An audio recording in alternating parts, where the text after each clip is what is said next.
ఈ పౌలు గారి యొక్క మాట, అయినను నేను దేవుని వలనైన సహాయము పొంది నేటి వరకు నిలిచి ఉంటిని అంటున్నాడు. దేవుని వలన సహాయము పొంది నేటి వరకు నేను నిలిచి ఉన్నాను అనే మాట చెప్తూ దానికి ముందు అయినను అనే పదం వాడారు. అంటే అయినను అంటే నిలిచి ఉండడానికి వీలు లేనటువంటి పరిస్థితులు నేను ఎదుర్కొన్నాను. బ్రతకడానికి వీలు లేనటువంటి పరిస్థితులు నేను ఎదుర్కొన్నాను. ఆయనను దేని వలనండి? దేవుని యొక్క సహాయం వలన నేను మరి నేటి వరకు, ఈ రోజు వరకు, ఈ క్షణం వరకు నేను నిలిచి ఉన్నాను. ఈ పౌలు వారు చెప్తున్నటువంటి మాట ఏమిటి? ఈయన అనుభవించినటువంటి ఆ కఠినమైన పరిస్థితి ఏమిటి అని మనం చూస్తే గనక 20వ వచనం అదే అధ్యాయంలో, మొదట దమస్కులోని వారికిని యెరూషలేము యూదయ దేశమంతటను తర్వాత అన్యజనులకును వారు మారు మనసు పొంది దేవుని తట్టు తిరిగి మారు మనసునకు తగిన క్రియలు చేయవలనే ప్రకటించు చుంటిని. ఈ హేతువు చేత యోధులు దేవాలయములో నన్ను పట్టుకొని చంపుటకు ప్రయత్నము చేసిరి. దావీదు పౌలు వారి యొక్క మాట మనం చూసినట్లయితే, ఈ మరణ సంబంధమైనటువంటి పరిస్థితులు పౌలు ఎదుర్కొంటూ ఉన్నారు. పౌలు వారు మరణ సంబంధమైన పరిస్థితులు ఎదుర్కొంటూ ఉన్నారు. ఎలాగైనాను పౌలు వారిని పట్టుకుని చంపాలని చూస్తూ ఉన్నారు. హేతు ఏమిటంటే, ఎందుకు చంపాలనుకుంటున్నారంటే, దమస్కులో ఉన్నటువంటి వారికి యెరూషలేములోను యూదయ దేశమంతటను తర్వాత అన్యజనులకును వారు మారు మనసు పొంది దేవుని తట్టు తిరిగి మారు మనసునకు తగిన క్రియలు చేయవలని ప్రకటించడమే కారణం. ఎందుకు పౌల్ని చంపాలనుకుంటున్నారంటే, మారు మనసునకు తగిన క్రియలు చేయవలనని ప్రకటించుట. ప్రియులరా, మారు మనసునకు తగిన క్రియలు చేయవలనని ప్రకటించుట. మారు మనసు పొందుకున్నామని చెప్పుకోవడం సరిపోదు. ఏంటండి? మారు మనసుకు తగినటువంటి క్రియలు చేయాలి. మారు మనసుకు తగినటువంటి పనులు చేయాలి. మారు మనసుకు తగినట్టుగా మనం నడుచుకోవాలి. మారు మనసుకు తగినట్టుగా మన జీవితాన్ని నిర్మించుకోవాలని పౌలు వారు గొంతెత్తి చెప్పడమే ఈ హేతువే కారణం. దేనికంటే పౌలు వారిని వారు చంపాలనుకోవడం. ప్రియ సహోదరుడా, సహోదరి, ఇలాంటి ప్రతికూలమైన పరిస్థితులలో దేవుడు అయినను నేను దేవుని వలన సహాయం పొంది, అంటే ఇలాంటి క్లిష్టమైన పరిస్థితుల్లో కూడా నేనేమండి దేవుని యొక్క సహాయం పొంది ఏమయ్యానంటే నిలిచి ఉన్నాను. నేటి వరకు నిలిచి ఉన్నాను. అంటే ఆ పరిస్థితి అంతటిని కూడా దేవుడు మార్చి ఏం చేశాడండి? నన్ను నిలిచి ఉండే విధముగా దేవుడు నన్ను ఉంచాడు. నా యొక్క కథ అంతటిని కూడా ఆయన ఏం చేశాడండి? మార్చాడు. ప్రియ సహోదరుడా, సహోదరి, ఈరోజు వాక్య టైటిల్ ఏమిటంటే కథ మొత్తము మార్చగలవు. ఈ పాట నేను వింటూ ఉన్నప్పుడు ఈ పాటలో ఉన్నటువంటి ఈ పదాన్ని నేను వాక్యంగా చెప్పాలని ఆశపడ్డాను. మా తండ్రి గారి యొక్క క్యాన్సర్ బారిన పడి మేమంతా కూడా మరి ఒకంత వేదనతో, ఒకంత కలత చెంది తల్లడిల్లిపోతున్నటువంటి పరిస్థితులలో నేను ఈ పాట వినడం జరిగింది. అలాంటి ఆ పాట అప్పుడే వినడం, ఇంతవరకు నేను ఎప్పుడు వినలేదు ఈ పాట. సో ఈ పాట నా కోసమే పాడరా, లేకపోతే నా పరిస్థితికి తగినట్టుగా ఉంది ఈ పాట అని నేను దాని మీద మనసు పెట్టి వినడం జరిగింది. ప్రియ సహోదరుడా, సహోదరి, ఆ పాటలో ఉన్నటువంటి మెయిన్ పదం ఏదైతే ఉందో కథ మొత్తము మార్చగలవు అనే దాన్ని ఈరోజు వాక్యంగా చెప్పాలని ప్రేరేపణ కలిగి మీకు ఈ వాక్యాన్ని అందించగలని ఆశపడుతున్నాను. కాబట్టి ప్రియ సహోదరుడా, సహోదరి, ఆయన మరణము ఎదురుగా ఉన్న, మరణకరమైన పరిస్థితులు ఎదురుగున్న, అతన్ని పట్టుకుని చంపాలనేటువంటి మనుషుల చుట్టూ అతని గురించి ఆలోచన చేస్తున్నప్పటికీ కూడా పౌలు వారు నేటి వరకు నిలిచి ఉన్నాడంటే దాని వెనక పెద్ద కథ ఏదో జరిగింది. దాని కథ ఈరోజు మన యొక్క పాఠం, ఈరోజు వాక్యం. కాబట్టి ప్రియ సహోదరుడా, సహోదరి, శ్రద్ధగా వింటే మనము కూడా మన జీవితంలో మన కథను మార్చుకోగలుగుతాం. దేవుడు కథను మార్చగల శక్తివంతుడని మనం గ్రహించగలిగితే మన పరిస్థితులను కూడా మనము మార్చుకోగలుగుతాం. ఒకవేళ ఇప్పటి వరకు నా కథ ఇలాగే ఉంది, ఇంతేనా నా కథ లేదా నా జీవితం ఇంతేనా అనేటటువంటి దానికి ఈ రోజున ఏమవ్వాలంటే ఫుల్ స్టాప్ పడాలా. ఫుల్ స్టాప్ పడి నా దేవుడు నా కథను మార్చగలడు అనేటువంటి విశ్వాసంతో మనం వెళ్ళాలి. నా కథను దేవుడు మార్చగలడు విశ్వాసంతో మనం వెళ్ళాలి. ప్రియ సహోదరుడా సహోదరి, అబ్రహామును పిలిచి తండ్రి అంటున్నాడు, వెళ్ళి విగ్రహాల దగ్గర బలులు అర్పించమన్నాడు, వాటికి నైవేద్యం పెట్టమన్నాడు, వాటికి చెల్లించవలసినటువంటి అర్పణలు చెల్లించమన్నాడు. అబ్రహాము పోయి తండ్రి చెప్పినట్టుగా విగ్రహాలకు పూజలు చేసి ప్రసాదాలు పెట్టి నైవేద్యములు చెల్లించి బలులు అర్పించి తండ్రి దగ్గరికి వచ్చి తండ్రితో అంటున్నాడు ఏమిటంటే, డాడీ, నువ్వు పెట్టమన్నటువంటి బలులు అర్పణలు నువ్వు చెల్లించమన్న విగ్రహాల దగ్గర నేను చెల్లించాను, అర్పించాను. నేను చెల్లిస్తూ ఉండగా ఈ విగ్రహాలన్నీ కూడా ఒకదానితో ఒకటి కొట్టుకుంటున్నాయి, గొడవలాడుతున్నాయి. ఈ ప్రసాదం, ఈ అర్పణ నాది, ఈ ప్రసాదము నాది, నాకు పెట్టాడు, నా దగ్గర పెట్టాడు అని కొట్టుకుంటున్నాయి, గొడవాడుకుంటున్నాయి. తెరాహ అంటున్నాడు, విగ్రహాలు కొట్టుకోవడం ఏంట్రా, విగ్రహాలు మాట్లాడుకోవడం ఏంట్రా, విగ్రహాలు గొడవాడుకోవడం ఏంట్రా అంటున్నాడు. ఎవరితో? అబ్రహాముతో. అప్పుడు అబ్రహాం అంటున్నాడు, కదా డాడీ, అవి మాట్లాడలేవు కదా, అవి కొట్లాడలేవు కదా, అవి ఒకదాంతో ఒకటి గొడవాడవలేవు కదా, మరి అలాంటప్పుడు మనం వెళ్ళి వాటికి ఎందుకు విగ్రహాలకి ప్రసాదం పెట్టాలి, ఎందుకు డాడీ మనము అర్పణలు చెల్లించాలి అంటే, మాట్లాడలేనటువంటి ఈ విగ్రహాల దగ్గర మనం ఎందుకు చెల్లించాలి డాడీ అని అన్నీ అబ్రహాం యొక్క ఆలోచన అప్పుడే మారింది. ఎలాగండి? నిజ దేవుడు ఎవరని తెలుసుకునే ప్రయత్నం చేశాడు. అక్కడే అబ్రహాం యొక్క కథ మార్చబడింది. కథ మొత్తము అబ్రహాం జీవితంలో మార్చబడింది. అబ్రహాం ఇప్పుడు మనకు మూల పురుషుడిగా మార్చబడ్డాడు. తెరాహు ఎందుకు మార్చబడలేదు? అబ్రహాంకి తండ్రి ఎవరండి? తెరాహు ఎందుకు మార్చబడలేదు మూల పురుషుడిగా అంటే, అతడిలో కథ అలాగే ఉండిపోయింది. అతనికి ఇవ్వబడినటువంటి కథను అతడు మార్చుకోలేకపోయాడు. కానీ అబ్రహాంకి ఇవ్వబడినటువంటి జీవిత కథను అబ్రహాం ఏం చేశాడండి? తండ్రి అయినటువంటి యెహోవా నామమును బట్టి కథను మార్చుకోగలిగాడు. ప్రియ సహోదరుడా సహోదరి, అన్నీ విడిచి దేవుడు చెప్పినటువంటి ఆ యొక్క స్థలమునకు వెళ్ళడానికి ఇక వెనక ముందు ఆలోచించకుండా అడుగులు వేసినటువంటి గొప్ప విశ్వాసిగా, నమ్మకస్తుడిగా మనం చూస్తాం. దానిని బట్టి అతడు నీతిమంతుడిగా మార్చబడ్డాడని మనము చదువుతాం. అబ్రహాము మూల పురుషుడిగా మార్చబడ్డాడు. ప్రియ సహోదరుడా సహోదరి, ఎలాగండి? తన ఆలోచనలో ఏది సత్యమో ఏది అసత్యమో, ఏది దేవుడో ఏది నిజమైన దేవుడో, ఏది నిజమైన దేవుడు కాదో అనే ఆలోచన ఎప్పుడైతే ప్రారంభించబడిందో అప్పుడు కథ మారడము అబ్రహాం జీవితంలో ప్రారంభించబడింది. ఈ రోజున వాక్యం ఉంటున్నటువంటి నీవు నేను మనమందరము ఆలోచించవలసింది ఏమిటంటే, మన కథ ఎటెళ్తుంది, మన జీవిత కథ ఎటెళ్తుంది. మన కథను మార్చగల దేవుడు మనతో ఉంటూ ఉండగా మన కథను మనం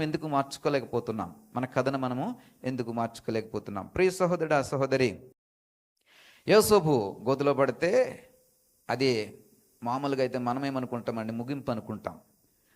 గోతిలో పడుతుంది ముగింపు అనుకుంటాం. కానీ యోసేపుకి అది కథలో మలుపు. ఆ గోతిలో పడితే ఎక్కడో గోతిలో పడినటువంటి యోసేపు ఎక్కడ తేలాడండి? ఐగుప్తు సింహాసనం మీద తేలాడు. దేవుని స్తోత్రం కలుగును గాక.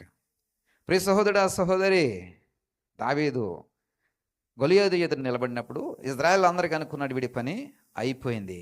కానీ దావీదికి అది మలుపు అప్పుడే మారింది. అప్పటి వరకు ఎక్కడున్నాడండి? గొర్రెల దొడ్డిలో ఉన్నాడు. అప్పటి వరకు ఏం చేస్తున్నాడండి? సింహాలను, ఎలుగుబంట్లను చంపుకుంటూ, వాటిని తరుముతూ, తన మందును కాచుకుంటూ, వాటిని కాపాడుకోవడం దావీదు యొక్క డైలీ లైఫ్. ఇదే లైఫ్ అనుకుంటే దావీదుకి కథ మారేది కాదు. కానీ దావీదు కథ మార్చుకోవాలనుకున్నాడు. అందుకని ఎవరి దగ్గర నిలబడ్డాడండి? గోలియాతు ఎదుట నిలబడి అంటాడు, సున్నతి చేయబడినటువంటి ఫిలిష్తీయుడు ఎంతటి వాడో నా దేవుడైనటువంటి యెహోవాను తిరస్కరించటానికి. అదే ఆయుధం, మరొక ఆయుధము దావీదుకు లేనే లేదు. ప్రియ సహోదరుడా సహోదరి, అక్కడే దావీదు యొక్క కథ మార్చబడింది.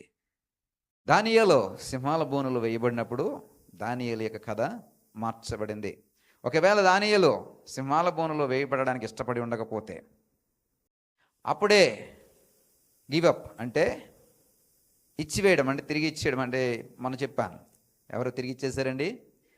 ఎవరు తిరిగి ఇచ్చేసారు? ముద్దు వార్ప. Very good, very good. వార్ప ముద్దుని ఏం చేసిందండి? తిరిగి ఇచ్చేసింది. అక్కడ గివప్, అక్కడే వార్ప యొక్క కథ ఏమైపోయిందండి? వేరే లెవెల్కి వెళ్ళిపోయింది, వేరే స్థాయికి వెళ్ళిపోయింది. కానీ రూతు తిరిగి ఇవ్వలేదండి, నిలబడింది, హత్తుకుంది. అక్కడ రాయబడిన మాట చూస్తే కనుక రూతు నయోమిని హత్తుకుంది. హత్తుకొని ఏం చెప్పిందంటే, నీ దేవుడే నా దేవుడు అని చెప్పింది. నీ జనులే నా జనులు అంది. నీ మరణమే నా మరణం అంది. నీవెక్కడుంటే అక్కడే నేను ఉంటాను అన్నది. ప్రియ సహోదరుడా సహోదరి, కథ రూతు విషయంలో అక్కడ మలుపు తిరిగింది. ప్రియ సహోదరుడా సహోదరి, దానియేలు వద్దు అనుకుని ఉంటే ఎక్కడ ఆ రాజుకి ఫోన్లే, రాజుకి ఏమంటున్నాడు, ఒక నెల కదా, ఈ నెలలో ఒకసారి వెళ్ళిపోయి రాజుగారికి సాగిలి పడిపోతే అయిపోద్ది, 4 నెల రోజులు నేను ప్రార్థన చేయడం మానేస్తే పోద్ది కదా, ఎందుకు వచ్చిన గొడవలే అని దానియేలు అనుకుంటుంటే, దానియేలు సింహాల బోనులో వేయబడి ఉండేవాడు కాదు. వేయబడి ఉండకపోతే ఈ రోజున దానియేలు గురించి నేను చెప్పుకోవాల్సిన అవసరము లేదు. కాబట్టి దానియేలు అది కోరుకోలేదు, తన కథ మలుపు తిప్పాలనుకున్నాడు, తన జీవితాన్ని మలుపు తిప్పుకోవాలనుకున్నాడు. ప్రియ సహోదరుడా సహోదరి, అక్కడే దానియేలు యొక్క కథ మార్చబడింది. ఇలా మనం చూస్తే గనుక అనేక మంది ఆ జీవిత కథలో వారి కథను మార్చుకున్నటువంటి విశ్వాసులు మనం చూస్తాం. ఇక్కడ దర్శనం పొందుకున్నటువంటి పౌలు వారిని చూస్తాం. ఈ పౌలు వారు దర్శనం పొందుకొని యేసు ప్రభు వారితో దర్శనం పొందుకొని మరి నేలన పడి తన కనులు మూయబడి దేనమైనటువంటి బలహీనమైనటువంటి శక్తిహీనమైనటువంటి స్థితిలో తన కొట్టుమిటాడుతున్నప్పుడు, ప్రియ సహోదరుడు ఆ సహోదరి, దేవుని యొక్క దర్శనము ఎవరికి వచ్చిందండి? పౌలు వారికి వచ్చింది. సౌలు అని పిలువబడుతున్నటువంటి పౌలు వారికి ఇవ్వబడింది. ప్రియ సహోదరుడు ఆ సహోదరి, ఆ దర్శనాన్ని మనం చూస్తే అక్కడ ఉన్నటువంటి వారు అందరూ కూడా ఆ వెలుగును చూస్తారంట, కానీ ఆ స్వరము ఎవరునూ చూడలేదంట. 22:9 వచనం, నాతో కూడా ఉన్నవారు ఆ వెలుగును చూచిరి గాని నాతో మాట్లాడెను అని స్వరమున వారు వినలేదు. దర్శనము, నాకు వచ్చిన దర్శనము నీకు వినబడదు, నీకు వచ్చిన దర్శనము నాకు వినబడదు. ఎవరికి వినబడుతుందండి? నా దర్శనము నాకే. నీకు ఇవ్వబడిన జీవితము నాకు ఇవ్వబడలేదు, నాకు ఇవ్వబడిన జీవితము నీకు ఇవ్వబడలేదు.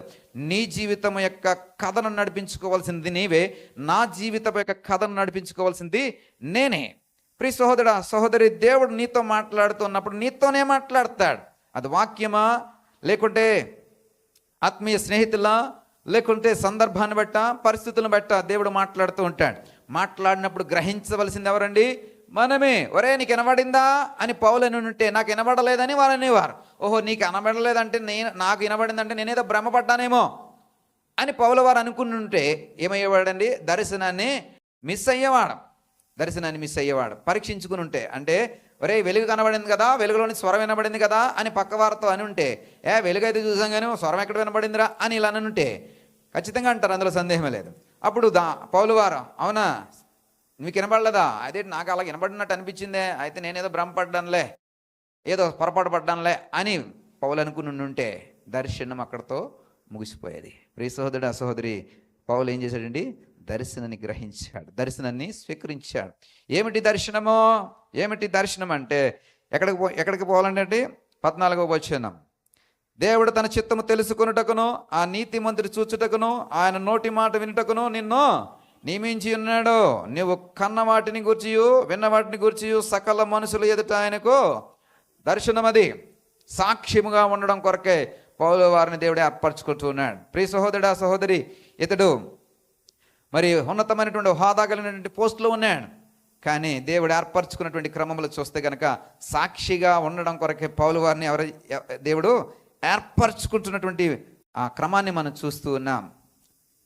ఎందుకని చూస్తే కనుక సాక్షిగా సకల మనుషులు ఎదుట ఆయనకు సాక్షివై అందవు గనుక నువ్వు నీ తడువు చేయట ఎందుకు, లేచి ఆయన నామను బట్టి ప్రార్థన చేసి బాప్తిసం పొంది నీ పాపములు కడిగి వేసుకొనమని అనని అయినటువంటి ఒక దైవజనుడు చెప్తున్నటువంటి ఈ మాట గమనించినట్లయితే పౌలు యొక్క సాక్ష్యాన్ని లేదా పౌలు యొక్క దర్శనాన్ని మనం చూస్తున్నాం, దర్శన భావాన్ని చూస్తున్నాం. సకల జనులకు ఎలా ఉండాలటండి? సాక్షిగా నిలబడడం కొరకే. ప్రియ సహోదరుడు, ఆ సహోదరి, ఎవరి పక్షంగా అండి? దేవుని పక్షముగా అంటున్నాడు. దేవుడు తన చిత్తమును తెలుసుకున్నటకును, ఆ నీతిమంతుని చూచుటకును, ఆయన నోటి మాట వినుటకును నిన్ను నియమించి ఉన్నాడు. మన పితరుల దేవుడు తన చిత్తమును తెలుసుకున్నటకు ఎవరు నియమించాడటండి? పౌలు వారిని నియమించాడట, సాక్షిగా నియమించాడట.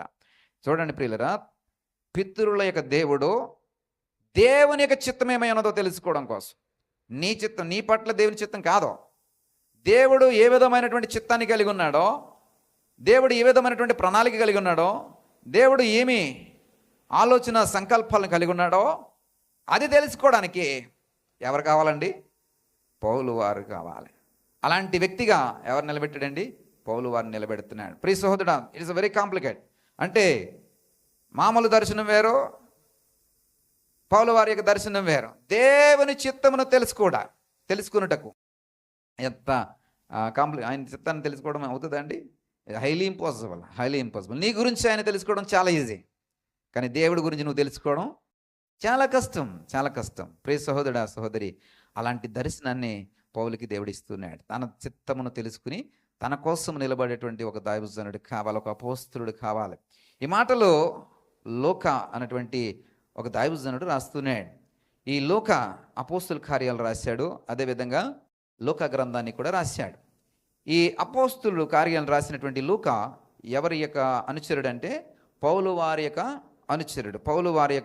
పౌలు వారితో కలిసి నడిచినటువంటి అనుభవము ఈ లోక వారికి ఉంది. కాబట్టి దగ్గరుండి ఇవన్నీ చూసినటువంటి వ్యక్తిగా ఈ లోక గారి మాట రాస్తూ ఉన్నారు. ప్రియ సహోదరుడు, సహోదరి, ఈ మాటలన్నీ కూడా లోక సువార్త 1:1 వచనంలో అంటాడు ఏమిటంటే, నేను ఇవన్నిటినీ కూడా గమనించి బేరుజు చేసుకుని, చదవండి, ఆరంభము నుండి కన్నులారా చూసి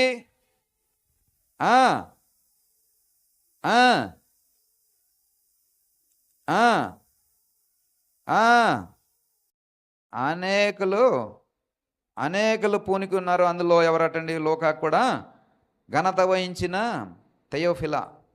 ఆ వ్యక్తికి ఎవరు చెప్తున్నారంటే లోక గారు చెప్తున్నారు. ఈ వ్యక్తి గురించి ఇంకో వాక్యాన్ని చెప్తా. ఈ లోక అనేక మంది పూనుకున్నారు, కానీ అందులో నేను ప్రత్యేకముగా ఈ పని చేయడం కోసం ఏర్పరచబడి ఈ గ్రంథాన్ని నేను రాస్తూ ఉన్నానని లోకా సువార్తను ప్రకటించాడు. ఈ లోకా సువార్త అనేక మూలాలను మనకు ప్రకటిస్తుంది. యేసు ప్రభువారు డిసెంబర్ 25నే పుట్టారనే దానికి లోకా సువార్తే ప్రారంభ అధ్యాయమే ఆధారం. దాన్ని బేస్ చేసుకుని కాల్కులేషన్ జరిగినాయి. దాన్ని బేస్ చేసుకుని డిసెంబర్ 25న యేసు ప్రభువారు పుట్టారనేటువంటి వాక్యాన్ని ఒకసారి నేను ప్రకటించాను. ప్రియ సహోదరుడు, సహోదరి, లూకా అంత జ్ఞానం కలిగినటువంటి ఈ లేఖలు, అదేవిధంగా పత్రికలు, అదేవిధంగా సువార్తను ఆయన రాశాడు. ఇక్కడ చూస్తే కనుక అపోస్తుల కార్యాలు చూస్తే కనుక లూకా చూసినటువంటి సంగతులనే ఆయన మనకి వివరించాలనుకుంటున్నాడు. ఏమిటి ఆయన చూసినటువంటి ఈ యొక్క సంగతులు అంటే, పౌలు వారి యొక్క దర్శనం. ఏంటి దర్శనం అంటే, ఆయన్ని నిలబెట్టుకుంటున్నాడు దేవుడు. ఎలాగండి? తన చిత్తమును తెలుసుకున్నటువంటి ఒక దైవజనుడిగా పౌలు వారిని నిలబెట్టుకుంటున్నాడు. ఎలాగండి? ప్రకటించడం, దేవుని యొక్క మాట ప్రకటించడం కోసం, దేవుని యొక్క చిత్తమును ప్రకటించడం కొరకు, దేవుని యొక్క చిత్తమును తెలుసుకుని దానికి తగినట్టుగా మారు మనసు తగినటువంటి జీవితాలను కట్టుకోవడానికి పౌలు వారు ప్రకటిస్తూ ఉన్నారు. ఒరే బాబు, రండిరా నాయనా, దేవుడిని నమ్ముకోండి, ధర్మశాస్త్రం ప్రకారం నడుచుకోండి. ఇవన్నీ పౌలు వారు ప్రకటిస్తున్నటువంటి సువార్తలో భాగం. అంతవరకు బాగానే ఉంది. రండిరా, దేవుడిని నమ్ముకుంటారా, దేవుడిని ప్రార్థన చేయండిరా, దేవుడికి వాక్యం చదువుకుంటారా, ఇవన్నీ చెప్పడము అంతవరకు వారికి నచ్చింది. కానీ 22వ వచనం దగ్గరకు వచ్చేటప్పటికి ఒక మాట పౌలు వారు చెప్తున్నారు. ఆ మాటకి అక్కడ ఉన్న వారందరూ కూడా రివర్స్ అయిపోయినట్టుగా చూస్తాం. ఈ మాట వరకు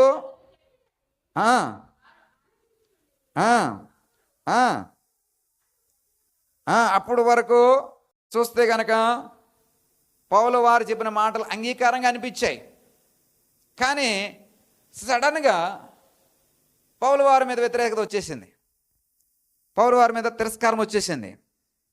తిరస్కారం వచ్చేయడం కాదు, ఈ మనుషుడు ఇటువంటి వాడు బ్రతక తాగడు, భూమి మీద ఉండకుండా వానిని చంపివేయడని కేకలు వేసారు. గమనించండి ప్రియులరా, పౌలు యొక్క దర్శనము కనగానే మనమేమో దేవుడు నాతో మాట్లాడాడు, దేవుడు నాకు దర్శనం ఇచ్చాడు, సాక్షిగా నిలబెట్టుకుంటున్నాడు, నన్ను స్వార్థ ప్రకటించమంటున్నాడు, నాకు తిరగలేదు అనుకుంటాం. కానీ పౌలు వారు దర్శనం పొందుకున్న మరుక్షణం ఏమొచ్చిందో తెలుసా? మరణం వచ్చింది. మరణము అతన్ని తాకడానికి ప్రయత్నం చేస్తుంది. భూమి మీద ఇతడు ఉండకుండా ఏమంటున్నారండి? వానిని చంపివేయడని కేకలు వేసిరి. దర్శనం పొందుకున్నటువంటి పౌలు అనుభవిస్తున్నటువంటి మొట్టమొదటి శ్రమ. ఎందుకని ధర్మశాస్త్రము లేదా దేవుని నమ్ముకోవడం అనేది ఒక ఎత్తు అయితే, ఈ లోకరక్షకుడు నజరేడైనటువంటి మెస్సయ్య యేసుక్రీస్తు వారే ఈ లోకరక్షకుడు, అతడిని నమ్ముకోండి. అతనిలోనే మనకు పునరుద్ధానం ఉంది, అతనిలోనే మనకు జీవం ఉంది, అతనిలోనే మనకి బ్రతుకు ఉంది అని ప్రకటించడము ఎవరికి నచ్చలేదండి? అక్కడ ఉన్నటువంటి యూదులు ఎవ్వరికీ నచ్చలేదు. కాబట్టి కేకలు వేసి అతన్ని చంపేయాలని చూస్తూ ఉన్నారు. అతన్ని ఏ విధంగానూ హతమార్చాలని చూస్తున్నారు. ప్రియ సహోదరుడా సహోదరి, మనం చూసినట్లయితే అతని దుమ్మెత్తిపోయిగా వారు అతనికి విరోధముగా ఇలాగ కేకలు వేసిన హేతువేమి తెలుసుకున్నటకే సహస్రాధిపతి కొరడాలతో అతన్ని కొట్టి విమర్శింపవలనని చెప్పి కోటలోనికి తీసుకుని పొండని ఆజ్ఞాపించెను. ప్రియ సహోదరుడా సహోదరి, ఈ గమనించినట్లయితే యూదులందరూ కలిసి అతని మీద తిరుగుబాటు చేశారు, అతని మీద అరుస్తున్నారు, కేకలు వేస్తున్నారు, అతన్ని చంపాలని చూస్తున్నారు. అంతేకాదు కొరడాలతో కొడుతున్నారు, అరుపులతో అరుస్తున్నారు. ఎందుకని? ఈ అరుపులో, ఈ దెబ్బలో, ఈ గోల చూసి ఎవరికి తెలియాలంటే సహస్రాధిపతికి తెలియాలి. ఒక అధికారికి తెలిస్తే అడుగుతాడు, ఎందుకు ఈ గోల, ఎందుకు ఈ కేకలు, ఎందుకు ఇలాంటి కోలాహలం ఏర్పరచబడిందని ఆ సహస్రాధిపతి అడిగితే అప్పుడు వీరు చెప్తారన్నమాట. ఏమని? అయ్యా, పౌలు అనేవాడు ఒకడు వచ్చాడు, వీడు సువార్త ప్రకటిస్తున్నాడు, అంతవరకు బాగానే ఉంది. కానీ అంతకు మించి ఇంకొక మాట చెప్తున్నాడు. లోకరక్షకుడు నజరేయుడు వాడైనటువంటి యేసయ్య అని, మెస్సయ్య అని, అతనిలోనే జీవం ఉందని ఇతడు చెప్తూ ఉన్నాడయ్యా. కాబట్టి ఇతడు చెప్తున్నటువంటి ధర్మశాస్త్ర విరుద్ధమైనటువంటి మాటల్ని మేము ఖండించి ఇతన్ని చంపాలనుకుంటున్నాం.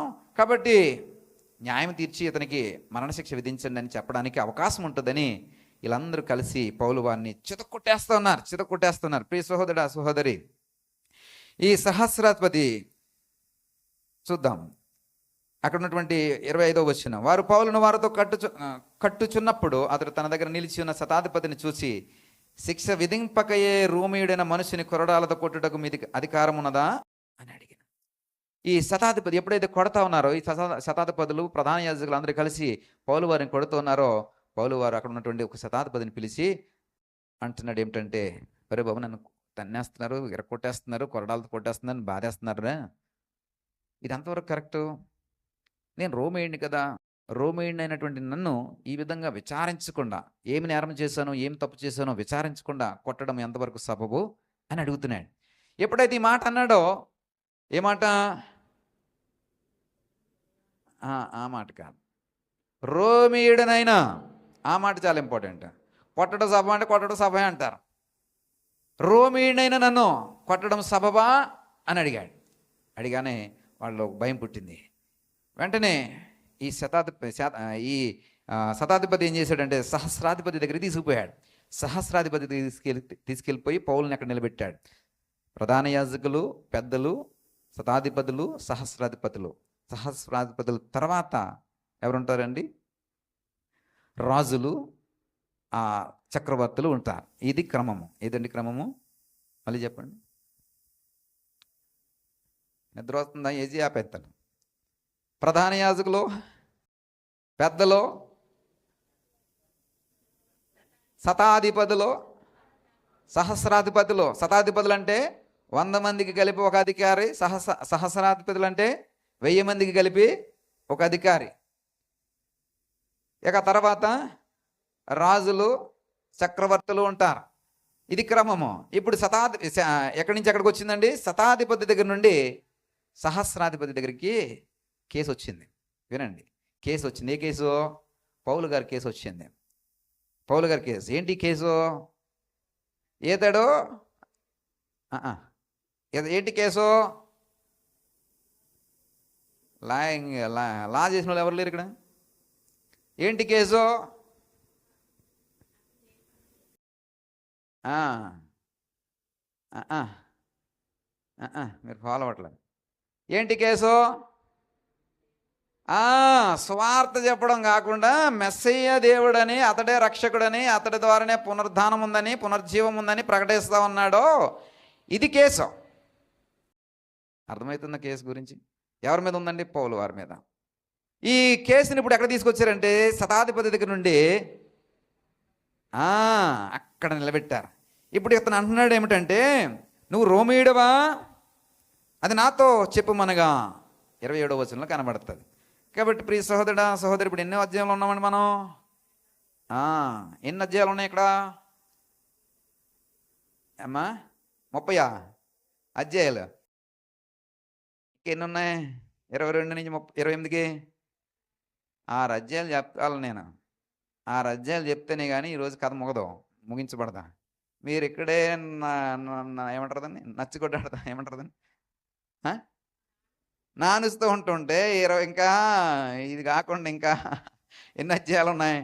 కాబట్టి ప్రియ సోదరుడు, కాబట్టి వెంటనే రెస్పాండ్ అవుతుండండి. మీరు రెస్పాండ్ అవుతే మీకు అర్థమైంది అన్నది నాకు అర్థమవుతుంది. మీకు అర్థం కాకుండా నేను ఎంత వాక్యం చెప్పినా వేస్ట్. ఊరకనంట ఎక్కడెక్కడ పడ్డాయట, ఏది ఫలించిందట. ఇప్పుడు మంచి నేలను ఫలించేటట్టు విత్తనాలు నేను జల్లకపోతే నేను ఎవరినండి? సరేనా? విత్తుగాడిని కాదు. విత్తుగాడు అంటే విత్తనాలు వేసేవాడిని, విత్తుగాడిని కాదు. కాబట్టి విత్తే విధానం నాకు తెలియాలా.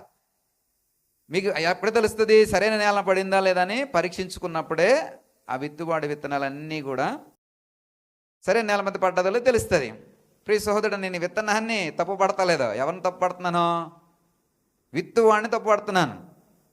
అర్థమవుతుందండి? యేసుప్రభువు వారు చెప్పినటువంటి ఉపమానంలో విత్తనం తప్పేం లేదు. అది సరిగ్గా విత్తితే అది ఎక్కడైనా పడ్డానికి రెడీయే. కానీ ఎక్కడ పడ్డానికి విత్తుబడి ఎత్తాలా? మంచి నేలను పడే విధంగా విత్తుబడి విత్తితే అన్ని విత్తనాలు ఫలించేవి.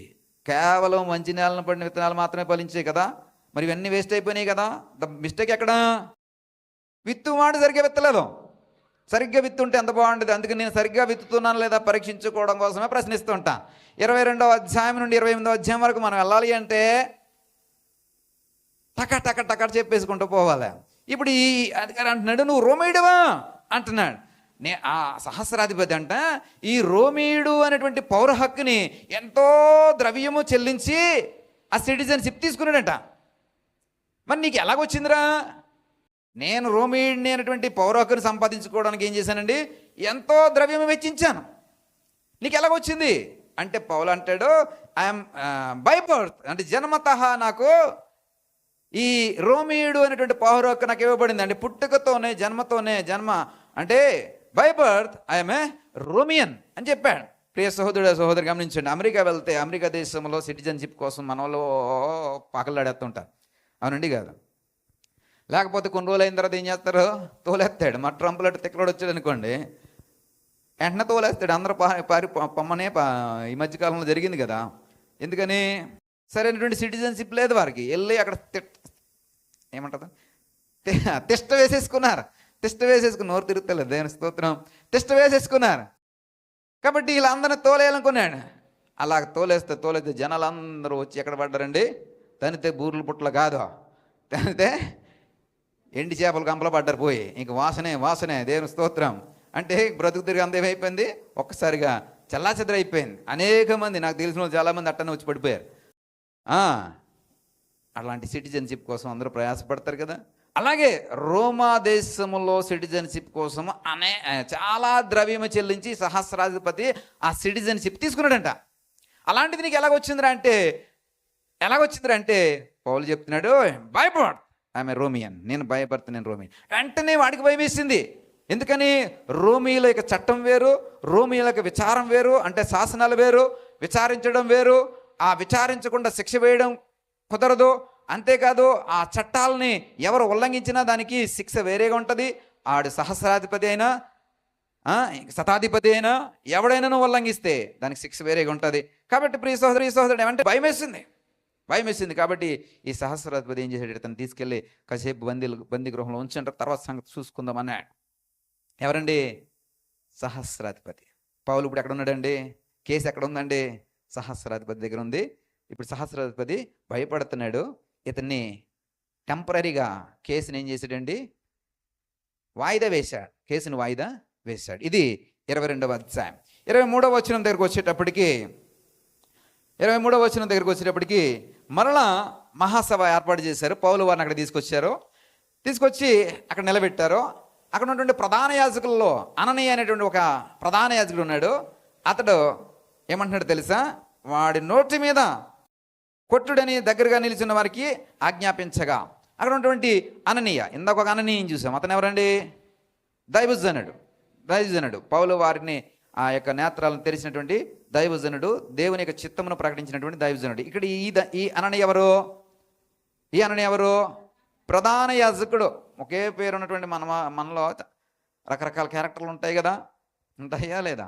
అలాగే అననీయ అనేటువంటి వ్యక్తులు ఇక్కడ ఇద్దరు మనకు కనబడుతున్నారు. ఒకడు ప్రధాన యాజకుడు, ఒకడేమో దైవజనుడు. కాబట్టి ప్రియ సహోదరుడు, ఇతడు అననీయ అనేటువంటి వ్యక్తి ప్రధాన యాజకుడు ఏం చేశాడంటే, పౌల్ని కొట్టాలని అతన్ని ఇది ఆజ్ఞాపించగా, వెంటనే పౌలు వారికి కోపం వచ్చింది. ఏమంటున్నాడంటే, గోడకు కొట్టినటువంటి సున్నమా అని వారిని హెచ్చరింగ్ అంటే గంభీర స్వరంతో వారితో, పౌరుష పదజాలంతో వారితో మాట్లాడుతున్నాడు. ఎవరు? పౌలు. ఇక్కడ గమనించండి, కేసు ఎక్కడ వచ్చిందండి? సహస్రాధిపతికి వచ్చింది. ద జడ్జిమెంట్ ఏమంటున్నారండి? చంపేయమంటున్నారు. ద సిచ్యువేషన్ ఏంటండి? పౌల్ని చంపేయడం, భూమి మీద లేకుండా చంపేయడం. కేసు ఎక్కడి నుంచి ఎక్కడికి వచ్చిందండి? శతాధిపతి దగ్గర నుండి సహస్రాధిపతి దగ్గరకు వచ్చింది. ఇప్పుడు సహస్రాధిపతి భయపడి అతను బందీ గృహంలో పెట్టి తర్వాత మళ్ళీ ఎక్కడ తీసుకొచ్చాడు? ఆ సభలోకి తీసుకొచ్చాడు, మహాసభ దగ్గర తీసుకొచ్చాడు. ఈ మహాసభలో ఉన్నటువంటి ప్రధాన యాజకుడు అననీయ పౌల్ని మూతి మీద కొట్టమని ఆజ్ఞాపిస్తుంటుంటే పౌలు వారికి రివర్స్ రెస్పాండ్ అవుతున్నాడు. ఈ క్రమంలో పౌలు వారు అక్కడ చూస్తే అక్కడ రెండు రకాలైనటువంటి గ్రూపుల మనుషులను కనిపెట్టాడు. ఎక్కడ? ఆ మహాసభలో. ఒకరు సద్దూకాయలు, మరొక వర్గము పరిసయ్యులు. ఒక వర్గం ఎవరండి? సద్దూకాయలు, మరొక వర్గము పరిసయ్యులు. ఈ సద్దూకాయలు పరిసయ్యులకి సిద్ధాంతపరమైనటువంటి విభేదాలు ఉన్నాయి. ఏమున్నాయండి? సిద్ధాంతపరమైనటువంటి విభేదాలు ఉన్నాయి. ఏంటి సిద్ధాంతపరమైన విభేదాలు? 8వ వచనంలో ఉంటుంది, 23:8 వచనంలో ఉంటుంది. లేదనియో దేవదూత అయినను ఆత్మ అయినను లేదని చెప్పుదురు కానీ పరిశీలు రెండును కలవని. ఈ సిద్ధాంతాన్ని చూసినట్లయితే రెండు రకాలైనటువంటి సిద్ధాంతాలు కలిగి ఉన్నాయి. ఒకటి, ఈ సద్దుకాయలేమో పునరుద్ధానము లేదని, దేవదూత అలాంటి మాటలు, ఆత్మ ఇలాంటి అవి నమ్మరు. ఎవరు? సద్దుకాయలు. కానీ పరిశీలు నమ్ముతారు. ఇప్పుడు దీన్ని పౌలు వారు ఉపయోగించుకోవాలనుకుని, నేను పరిశీయుణ్ణి అనేటువంటి మీనింగ్ వచ్చేలాగా అక్కడ మాట్లాడతాడు. ఏమండి, మనం ఎక్కడికైనా వెళ్ళామనుకోండి, మీరు క్రిస్టియనా అని అడుగుతామా లేదా? ఎవరన్నా కొంచెం బొట్టు లేకుండా కనబడ్డారు అనుకోండి, క్రిస్టియనా అని అడుగుతాం. ఎందుకని? మనలో కలిపేసుకోవడానికి, అంతే కదా. అది కాదు, ఇతర దేశం వెళ్ళామనుకోండి, అక్కడ క్రిస్టియానిటీ ఉండదు, హిందూ ఉండదు. ఏముంటుంది? ఇండియన్సా? మనలో కలిపేసుకోవడానికి కదా. వేరే రాష్ట్రం వెళ్ళామనుకోండి, అక్కడ హిందూ ఉండదు, క్రిస్టియానిటీ ఉండదు, ముస్లిం ఉండదు. ఏముంటుంది? మీరు ఆంధ్ర వల్ల తెలంగాణ వల్ల అలా కలిపేసుకుంటాం. ఇక్కడ పౌలు వారు దాన్ని ఉపయోగించుకోవాలనుకుంటున్నారు. కాబట్టి నేను పరిచయుణ్ణి. ఇప్పుడేమో సద్దుకాయలేమో ఈ సిద్ధాంతాన్ని నమ్ముతలేదో, పరిచయులేమో దాన్ని నమ్ముతున్నారు. ఏంటండిది? పునరుద్ధానము ఉందని నమ్ముతున్నారు, దేవదూతలు ఉన్నారని నమ్ముతున్నారు, ఆత్మ ఉందని నమ్ముతున్నారు. కాబట్టి పౌలు వారు చెప్తున్న మాట ఏంటంటే, అయ్యా నేను ఇదే ఉందని చెప్తున్నాను, నా మీద నేరం మోపిన వాళ్ళు ఇది లేదని చెప్తున్నారు, కాబట్టి ఇక్కడే నాకు విభేదం వచ్చింది, ఈ విభేదాన్ని బట్టి నన్ను చంపాలని చూస్తున్నారు అని చెప్పి పౌలు వారు అక్కడ వాదన వినిపించినప్పుడు పరిశీలన అంటున్నారు, ఈడు మావాడు. ఎవరు? పౌలు మావాడు. కాబట్టి అతని మీద మోపబడినటువంటి నేరము మరణానికి సంబంధించింది కాదు, లేదా మరణశిక్ష విధించవలసినటువంటిది కాదు అని చెప్పి పరిశీలన అందరూ ఏమైపోయారు? ఇప్పుడు పౌలుకి సపోర్ట్ చేస్తూ పౌలును కూడా పరిశీలన కల్పేసుకున్నారు. ఇక విషయం ఏంటి చెప్పనా, అక్కడ పెద్ద గందరగోళం ఏర్పడిందంట. ఎంత గందరగోళము? పరిశీలకి సద్దికాయలకి దేని బట్టి? పౌలు అక్కడ నిలబడి వాళ్ళిద్దరి మధ్యన ఏం పెట్టాడంటే అగ్గి రాజేసిస్తాడు. ఎందుకని? టెంపరీగా అతని మరణమును తప్పించుకోవాలా, మరణం తప్పించుకోవాలి. దేవుడు ఎలా వాడుకుంటున్నాడు చూడండి. అతడిలో ఆ మనసు పెట్టాడు, పరిచయండి అని మనసును పెట్టాడు. ఇక్కడ సద్దుకాయలు పరిచయలు ఇద్దరు కొట్టేసుకుంటున్నారు, గోల పెట్టుకుంటున్నారు. ఈ గొడవ చాలా ఎక్కువైపోయింది. ఈ గోల ఎక్కువైపోతే ఎక్కడ ఈ గోలలో పౌలు వారిని చంపేస్తారేమని చెప్పి, అర్థమవుతుందా? చూద్దాం ఈ 10వ వచనం 23:10. కలహం ఎక్కువ అయినప్పుడు వారు పౌలుని చీల్చివేయుదురేమో అని ఈ సహస్రాధిపతి భయపడి, ఎవరి సహస్రాధిపతి? అక్కడ తీసుకొచ్చాడు కదా, నేను రోమేయుడినే, నీవు రోమేయుడు అని ఎలాగనుకుంటున్నావు అని అన్నాడు కదా. అతడు భయపడిపోయాడు. ఎందుకని? కేసు వీడి దగ్గర ఉంది. ఎవరి దగ్గర ఉంది కేసు? సహస్రాధిపతి దగ్గర కేసు ఉంది. పౌలుకి ఎంత తేడా జరిగితే ఆన్సర్ ఎవరు చెప్పాలా? సహస్రాధిపతి చెప్పాలి. కాబట్టి భయపడిపోయి ఈ గోల్లో పౌల్ని ఎవడన్నా సందట్లో సడమియ్య అని చెప్పి పొడిచేస్తాడేమని చెప్పి భయపడి, సందట్లో సడమియ్యే కదా, పొడి చేస్తాడు, ఆయన ఏమైనా చేస్తారని భయపడి పౌలు వారిని ఏం చేస్తాడండి, అక్కడి నుంచి తప్పించి కోటలోని తీసుకెళ్ళిపోయి సైనికులకు ఆజ్ఞాపిస్తాడండి, జాగ్రత్తగా తీసుకెళ్ళి పక్కన పెట్టండి రా బాబు అని చెప్పి బతిమలుతాడు. ప్రియ సహోదరుడు సహోదరి, అక్కడ చూస్తున్నట్లయితే 11వ వచనంలో, ఆ రాత్రి ప్రభు అతని యొద్ద నిలుచుండి, ఇక్కడ ఇప్పుడు ఒక దర్శనం అయిపోయింది. ఏం దర్శనం అది? మొదటి దర్శనం. ఏం దర్శనం అది? యూదాలో సువార్త చెప్పాలా, సువార్త చెప్పాలి. ఏంటి ఆ సువార్త? నేనే రక్షకుడిని, నేనే మెస్సీ అని, నా ద్వారా మాత్రమే పునరుద్ధానం జరుగుతుంది, నన్ను నమ్ముకుంటేనే రక్షణ వస్తుంది. ఇది సువార్త. ఈ సువార్త చెప్తే ఎంత గొడవ అయిపోయింది చూసారా? భయంకరమైన గొడవ అయిపోయింది. సద్దుకయ్యులు పరిసయ్యులు ఒకళ్ళ మీద ఒకళ్ళు గొడవ ఆడేసుకుని ఒకరినొకరు కొట్టేసుకునే పరిస్థితి వచ్చింది. ఈ సువార్త చెప్తే వీళ్ళిద్దరు కొట్టుకోవడం ఒక వ్యక్తి అయితే, ఈ సువార్త చెప్పినందుకు పౌలుకి ఏమైంది? మెడలు వచ్చిందా? దండేస్తామన్నారా? సాల్వా కప్తానన్నారా? కానే కాదు, మరణం వచ్చింది. పరిస్థితి తేడా అయితే కనుక పౌలుని వేసేయడమే. ఇప్పుడు సద్దుకయ్యులు పరిసయ్యులు ఒకటైపోయారు అనుకోండి, పౌలు ఏమైపోతాడు? లేపేస్తారు, అందులో డౌట్ లేదు. భూమి మీద ఉండకుండా చంపేయడమే. ప్రియ సహోదరుడు సహోదరు గమనించండి, ఇలాంటి పరిస్థితుల్లో మళ్ళీ దేవుడు దర్శనం ఇచ్చి అంటున్నాడు, నీ పని ఇక్కడ తావలేదురా నాయన, ఈ సువార్త ఎక్కడ చెప్తే అయిపోలేదు. ఏమంటున్నాడు చూడండి, ధైర్యంగా ఉండము, యెరూషలేములో నన్ను గురించి నీవు ఎలాగూ సాక్షిత్వమో అలాగునా. ఇప్పుడు ఎక్కడ పొమ్మంటున్నాడండి? ఇక్కడ ఇచ్చింది చాలరా అంటలేదా? ఏమంటున్నాడండి? రోమాకు కూడా పోవాలా?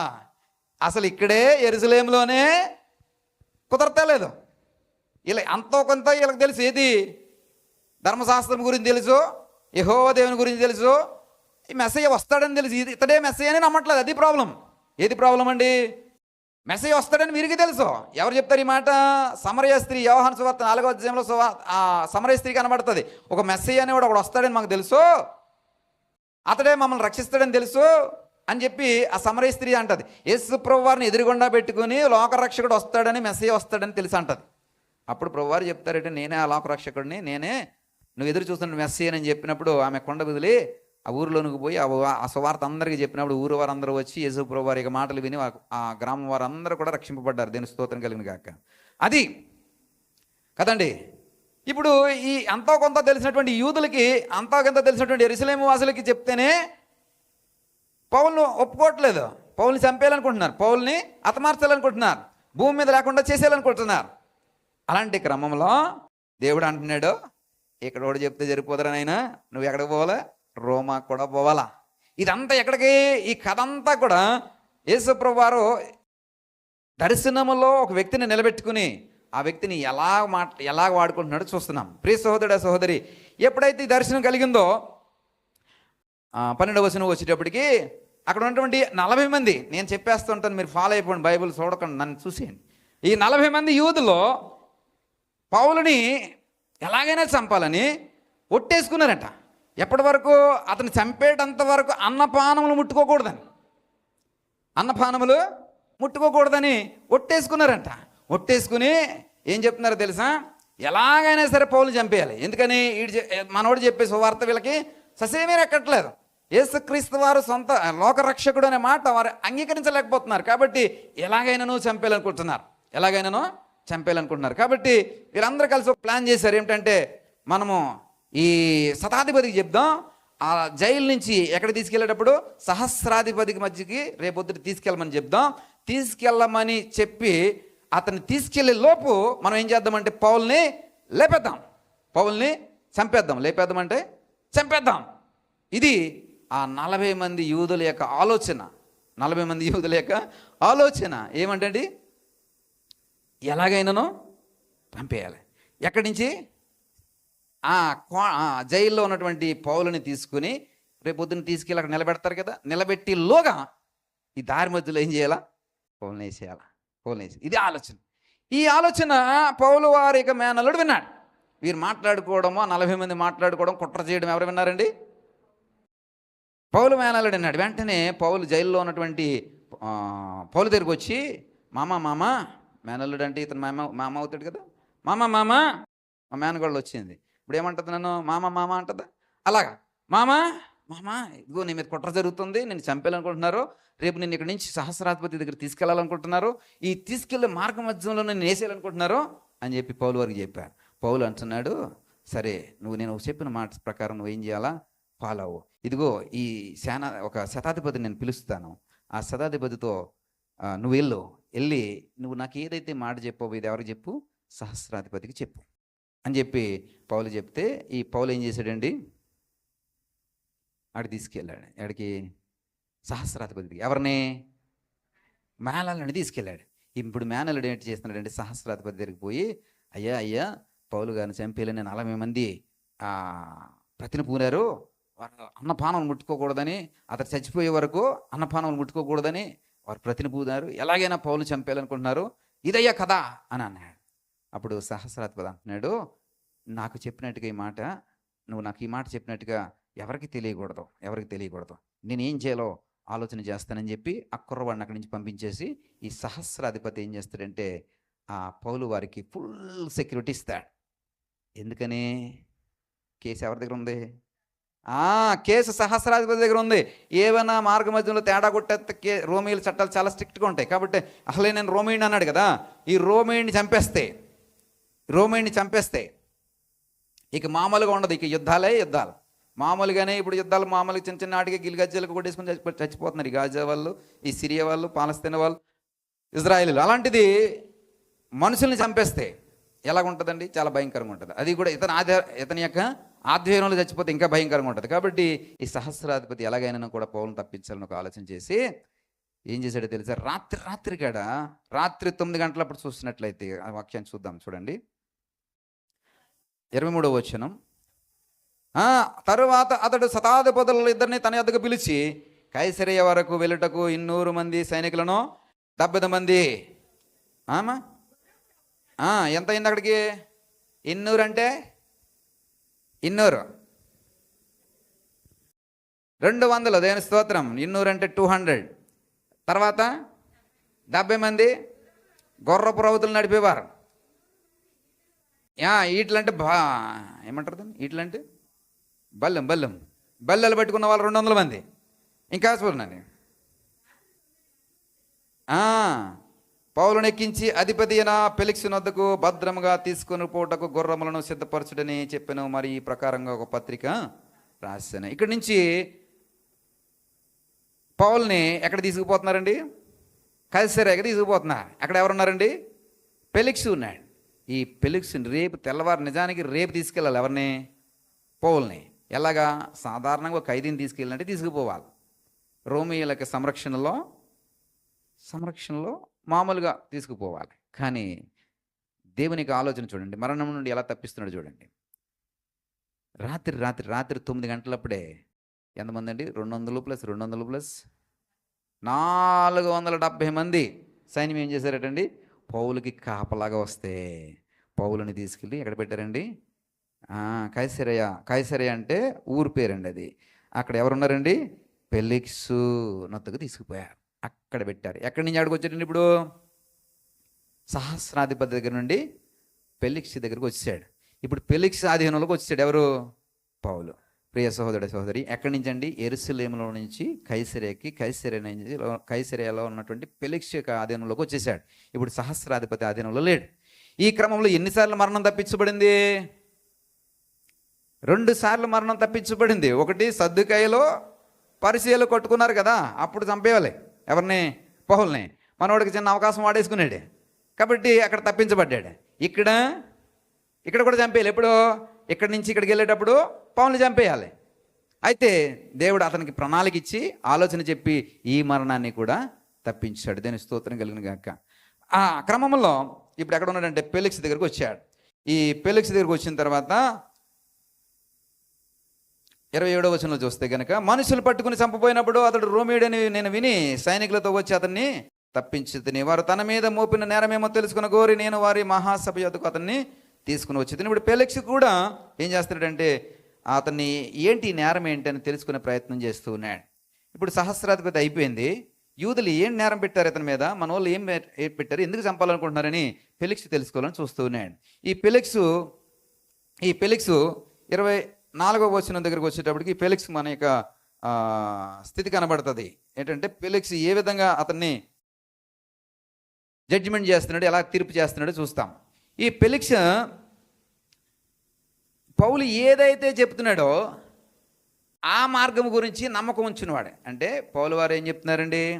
యేసుక్రీస్తు వారే రక్షకుడు, యేసుక్రీస్తు వారే నిజమైన మెస్సయ్య, ఒక పునరుద్ధానం ఉంది, ఒక మార్గం ఉంది, ఆ మార్గము ఇదండి, యేసుక్రీస్తు వారి ద్వారా మాత్రమే ఆ మార్గం ఉంది అని చెప్పేసి ఫెలిక్స్ చెప్తూనే. ఈ ఫెలిక్స్కి ఈ మాటలు నచ్చుతున్నాయి. ఎందుకని? ఫెలిక్స్ కూడా పౌలు యొక్క మాటలని నమ్ముతున్నాడు కాబట్టి. ఇప్పుడు ఫెలిక్స్ పౌలు విషయమే ఏమై ఉంటాడు? సానుకూలమైన మనసు కలిగి ఉంటాడు, అంతే కదండి. కాబట్టి ఇప్పుడు ఎక్కడికి వచ్చాడండి? చెరసాల నుండి సహస్రాధిపతి నుండి ఫెలిక్స్ దగ్గరికి. ఈలోగానే 2 మరణాలు తప్పించబడ్డాయి. ఇప్పుడు ఫెలిక్స్ అనేటువంటి వ్యక్తి పౌలును విచారించే వ్యక్తిగా ఉన్నాడు. ఈ విచారణ క్రమంలో పౌలు వారిని ఎవరు నమ్ముతున్నారంటే ఫెలిక్స్ నమ్ముతున్నాడు. అంతేకాదు ఈ ఫెలిక్స్ తన భార్యని తీసుకుని వచ్చి పౌలు వారు చెప్పే బోధనే చక్కగా వింటూ ఉన్నాడు. అంటే పౌలు వారి యొక్క ఉపమానాలు లేదా ప్రసంగాలు చాలా బాగుంటాయి. ఆ ప్రసంగాల్ని ఎవరు వింటున్నారంటే ఫెలిక్స్ తన యొక్క భార్యతో కూడా వచ్చి వింటూ ఉన్నాడు. ఆ భార్య ఎవరంటే యూదుల సంతతికి చెందినటువంటి ఆమె. కాబట్టి ఆమెకి ధర్మశాస్త్రం మీద నమ్మకం ఉంటుంది. కాబట్టి ఆమె రండి పోయి చూద్దాం, విందాము, ఈ పౌలు అనేవాడు మరి పునరుద్ధానం గురించి చెప్తున్నాడంట, ధర్మశాస్త్రం మించినటువంటి గొప్ప వాక్యం చెప్తున్నాడంట, మనం విందాము అంటే ఈ ఫెలిక్స్ కూడా ఎవరిని బట్టండి? భార్యను బట్టి ఈ ఫెలిక్స్ ఏం చేశాడండి? పౌలు వారి దగ్గరికి మాటలు వినడానికి వచ్చాడు. ప్రియ సహోదరుడా, సహోదరి, ఈ మాటలు ఎవరికి నచ్చుతున్నాయి? ఫెలిక్స్కి చాలా బాగా నచ్చుతున్నాయి. కానీ ఇంతలోనే ఫెలిక్స్కి ఏమైందంటే రిటైర్మెంట్ అయిపోయింది. రిటైర్మెంట్ ఎవరికండి? ఫెలిక్స్కి రిటైర్మెంట్ అయిపోయింది. రిటైర్మెంట్ అయిపోయినప్పుడు జడ్జిమెంట్ ఇచ్చేసి ఉంటే బాగుండేది. ఎవరిని? పౌల్ని విడుదల చేసేయండి అని జడ్జిమెంట్ ఇచ్చేసి పోయి ఉంటే బాగుండేది. కానీ ఫెలిక్స్ జడ్జిమెంట్ ఇవ్వలేదు. ఎందుకని? యూదుల చేత మెప్పు పొందాలని ఫెలిక్స్ యొక్క ఆలోచన. యూదుల చేత మెప్పు పొందాలనేటువంటి ఆలోచన బట్టి ఈ ఫెలిక్స్ ఏం చేశాడండి? జడ్జిమెంట్ ఇవ్వకుండా, అంటే పౌలుని విడిచిపెట్టేంట్రా అనేటువంటి జడ్జిమెంట్ ఇవ్వకుండా రిటైర్మెంట్ అయిపోయాడు. ఒకవేళ జడ్జిమెంట్ ఇచ్చేసి ఉంటే కనుక ఈ స్టోరీ ఇక్కడ దాగిపోయేది. ఈ స్టోరీ ఇక్కడ దాగిపోయేది. కానీ ఈ స్టోరీ ఎక్కడికి వెళ్ళాలా? రోమాకు పోవాలా. ప్రియ సహోదరు గమనించండి, రోమాకు పోవాలంటే స్టోరీ ఇక్కడే ఫెలిక్స్ జడ్జిమెంట్ ఇచ్చేసి నువ్వు పోరా, మీ ఇంటికి పోవాలన్నాడు అనుకోండి, అయిపోయింది కదా. కాబట్టి అది కాదు స్టోరీ. చూడండి, కథ అంతా మార్చడానికి ప్రభు ఎలా నడిపిస్తున్నాడు పౌలు వారిని చూడండి. ఫెలిక్స్ రిటైర్మెంట్ అయిపోయిన తర్వాత ఫెలిక్స్ స్థానంలో ఎవరు వచ్చారంటే ఫెస్తు అనేటువంటి మరొక అధికారి వచ్చాడు. ఈ అధికారి రాగానే అధికారం చేపట్టగానే ఏం చేశాడంటే యెరూషలేముకు పోయి యెరూషలేములో ఉన్నటువంటి ఆ స్థితిగతులన్నీ పరిశీలన చేయడానికి అక్కడ బస్ చేశారు. ఈ బస్ చేసినప్పుడు వెంటనే యూదులందరూ ఏం చేశారంటే ఫెస్తు దగ్గరకు వచ్చారు. ఫెస్తు దగ్గరకు వచ్చి ఏమంటున్నారంటే, అయ్యా మీ కస్టడీలో ఒకడు ఉన్నాడు, అతని పేరు పౌలు, వాడిని మేము చంపాలనుకుంటున్నాం, కాబట్టి నువ్వేం చేయాలా? పర్మిషన్ ఇచ్చేసి ఎవరిని? పౌలుని చంపడానికి పర్మిషన్ ఇచ్చేయి అని చెప్పి ఫెస్తుని అభ్యర్థిస్తారు. అప్పుడు ఫెస్తు అంటాడు, న్యాయం విచారించకుండా అతను నిన్ను శిక్షించడం సబబు కాదు, అతడు కైసరియా కస్టడీలో ఉన్నాడు కాబట్టి నేను పోయి అతని గురించి తెలుసుకుని అప్పుడు ఆలోచన చేస్తాను, మీరు కూడా రండి, ఆ సభకి రండి, ఆ తీర్మానం ఆ జడ్జిమెంట్కి మీరు కూడా రండి అని చెప్పేసి ఏమన్నాడండి? వారిని రమ్మంటాడు. ఈ సభలో ఇప్పుడు ఎవరున్నారు? ఫెస్తు ఉన్నాడు, యూదులు ఉన్నారు, ఇంకా ఎవరున్నారండి అమ్మా? న్యాయాధిపతులు, అక్కడ ఉన్న వారు అందరూ కూడా ఇక్కడ ఈ తీర్మానంలో ఉన్నారు. ప్రియ సహోదరుడు సహోదరి, ఈ క్రమంలో ఈ పెస్తుత అంటారు, మార్గ మధ్యములో మేము చంపుటకు వీలుగా. ఒకసారి చదువుతామండి, మాట మీకు చదువుతాను. 25వ అధ్యాయం 3వ వచనం. మరియు త్రోవలో అతనిని చంపుటకు పొంచి ఉండి మీరు దయచేసి అతని యెరూషలేమునకు పిలువ నంపించుడని అతని గురించి పెస్తున్నద్దా. మళ్ళీ ఇలా ఆలోచన ఎలాగ ఉందండి? కైసరే నుండి మనం ఇప్పుడు ఎక్కడికి రమ్మంటున్నారండి? యెరూషలేముకి పంపించేయండి. ఈ మార్గ మధ్యంలో నువ్వు పంపిస్తే కనుక మార్గ మధ్యంలో పౌల్ని లేపేస్తాం అని పేస్తు దగ్గర మనవి చేస్తున్నారు. ఈ పేస్తు పాపము వారి యొక్క అభ్యర్థనని మన్నించలేదు, మనవని మన్నించలేదు. ఏమంటున్నాడంటే, కావలిలో ఉన్నాడు, నేను అక్కడికి పోవాలి, మీరు ఇప్పుడు ఇన్ని కుతంత్రాలు చేస్తున్నారంటే అక్కడ ఏమైపోతుందో ఏటో, నేను అక్కడికి పోవాలి, కాబట్టి మీరు కూడా అక్కడికి రండి అని చెప్పి ఈ పెస్తు ఏం చేస్తాడంటే మళ్ళా కైసరేకి పోతాడు. ప్రియ సహోదరుడు సహోదరి, వాళ్ళందరినీ కూడా అక్కడ రమ్మంటాడు. అక్కడ మనం చూసినట్లయితే మరి ఆ డిస్కషన్ అంతా జరుగుతుంది. 6వ వచనం చూద్దాం. అతడు వారి యొద్ద 8-10 దినములు గడిపి కైసరేకి వెళ్ళి మరునాడు న్యాయపీఠ మీద కూర్చుండి పౌలును తీసుకుని రమ్మని ఆజ్ఞాపించెను. పౌలు వచ్చినప్పుడు యెరూషలేము నుండి వచ్చిన యూదులు అతన్ని చుట్టూ నిలిచి భారమైన నేరములు అనేకములు మోపిరి కానీ వాటిని రుజువు చేయలేకపోయారు. యూదుల ధర్మశాస్త్రము గురించి కానీ దేవాలయం గురించి కానీ కైసరి గురించి కానీ నేను మాత్రమును తప్పిదము చేయలేదనే సమాధానము ఎవరు చెప్తున్నారంటే పౌలు చెప్తున్నాడు. అయితే పేస్తు యూదుల చేత మంచివాడు అనిపించుకున్న వాళ్ళని యెరూషలేమునకు వచ్చి అక్కడ నా ఎదుట ఈ సంగతుల గురించి విమర్శింపబడుట నీకు ఇష్టమా అని పౌలుని అడుగుతాడు. పౌలు అంటాడు, నేను నీ ఎదుట ఉన్నాను, ఏదైనా విచారణ జరగాలంటే లేదా జడ్జిమెంట్ జరగాలంటే ఇక్కడే జరగాలి, అక్కడ నేను రానంటాడు. అంటే ఆ క్రమంలో ఒకవేళ ఈ 11వ వచనం చివరి భాగం, ఏది నిజము కాని ఎడల నన్ను వారికి అప్పగించుటకు ఎవరి తరము కాదు, కైసరు ఎదుటనే చెప్పుకుందును అన్నాడు. ఇది పౌలు యొక్క వాదన. ఏదియు విచారం కాకుండా, నిజము కాకుండా ఎవరు కూడా నన్ను అప్పగించడం ఎవరి తరం కూడా కాదని పౌలు తన యొక్క సత్యమును బట్టి నీతిని బట్టి నిలబడుతూ ఉన్నాడు. ఇక్కడ ఈ మాటని పెస్తు ఆధారంగా తీసుకున్నాడు. అలాగా కేసరి దగ్గరికి వస్తానన్నావు కదా, నీ మాటల్లో అంటున్నావు కదా, కాబట్టి ఇప్పుడు ఎక్కడికి రావాలా? పెస్తు దగ్గర నుండి ఇప్పుడు మళ్ళీ ఎక్కడికి వెళ్ళండి? కైసర్ వేరు, ఊరు వేరు. ఇప్పుడు ఎవరండి అధికారు? కైసరి దగ్గరికి రావాలి. ఈ కైసరి దగ్గరికి రావాలి. ఇది క్రమం. ఇప్పుడు ఎక్కడ ఉన్నాడండి? పేస్తు దగ్గర ఉన్నాడు. ఎవరు? పౌలు వారు. ఈ పౌలు వారిని చంపేయాలని పేస్తు వారిని ఎవరు అడుగుతున్నారు? యూదులు అడుగుతున్నారు. అతని కైసరే నుండి యెరూషలేముకు పంపిస్తే దారి మధ్యలో మేము వేసేస్తాం. ప్రియ సహోదరుడు సహోదరి, ఈ క్రమంలో పేస్తు వారి యొక్క మాట అంగీకరించలేదు. ఎందుకంటే పౌలులో ఏ విధమైనటువంటి విచారం లేకుండా అతన్ని ఎలాగ అప్పగిస్తామనేది పేస్తు యొక్క ఆలోచన. క్రమంలో చూస్తే కనుక కొన్ని దినములైన తర్వాత ఈ రాజు అయినటువంటి, ఇప్పుడు ఇక్కడ కేసు మళ్ళా పేస్తు నుండి ఎక్కడికి పోయిందంటే రాజు దగ్గరికి పోయింది. రాజు పేరేంటి? అగ్రిప్ప దగ్గరికి పోయింది. ఈ అగ్రిప్ప దగ్గర ఇప్పుడు ఎవరిని పెట్టారంటే పౌలు వారిని పెట్టారు. ఇప్పుడు సహస్రాధిపతి అయిపోయింది. తర్వాత ఎవరు వచ్చారు? సహస్రాధిపతి అయిపోయింది. తర్వాత ఎవరైపోయారు? ఫెలిక్స్. ఎవరు అంటున్నారు? గట్టిగా చెప్పాలి. ఫెలిక్స్ అయిపోయింది. ఇప్పుడు పేస్తు అయిపోయింది. ఇప్పుడు ఎక్కడికి వచ్చిందండి? రాజు దగ్గరికి వచ్చింది. ఈ రాజు విచారంలో ఎవరున్నారంటే పౌలు ఉన్నాడు. ఈ రాజు ఈ పౌలు మాటలు వింటూ ఉన్నాడు. ఈ పౌలు మాటలు వింటూ ఉంటుంటే పౌలు అంటాడు, అయ్యా నీకు కూడా తెలుసు కదా. 26వ వచనం దగ్గరికి వచ్చేద్దాం. అగ్రిప్ప పరిపాలనలోకి వచ్చేద్దాం. 27వ వచనం చదువుదాం. అగ్రిప్ప రాజా 26-27 అగ్రిప్ప రాజా, తమరు ప్రవక్తలను నమ్ముచున్నారని నేను ఎరుగుదును. అందుకు అగ్రిప్ప, ఇంత సులభముగా నన్ను క్రైస్తవుని చూచుచున్నావే అని పౌలుతో చెప్పాను. ఇప్పుడు అగ్రిప్పకి పౌలుకి మధ్య జరుగుతున్నటువంటి సంభాషణలో ఇవి ఆ పైనుంచి అన్నీ కూడా ఉంటాయండి.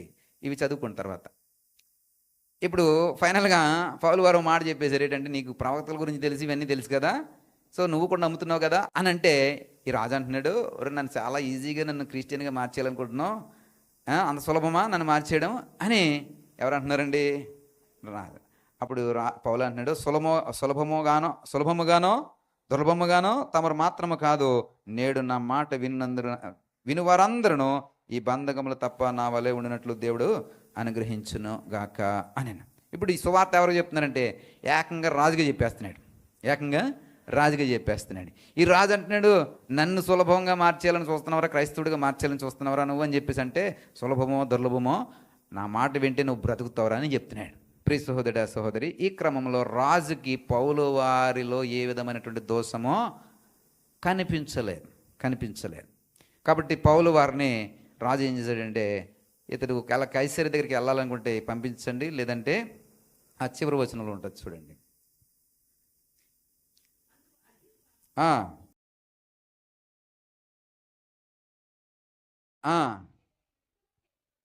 పేస్తుతో చెప్పాడు. ఇప్పుడు రాజు ఎవరికి చెప్తున్నాడంటే తీర్పు పేస్తుకు చెప్పాలి కదా. పేస్తు ఎవరి దగ్గర, పౌలు వారిని రాజుగారి దగ్గరికి తీసుకొచ్చిన వ్యక్తి ఎవరంటే పేస్తు. ఇప్పుడు పేస్తుకు చెప్తున్నాడు, ఒకవేళ ఇటు కైసరి దగ్గర పోతున్నట్టుగా మళ్ళీ కైసరి దగ్గర పోండి అంటాడు.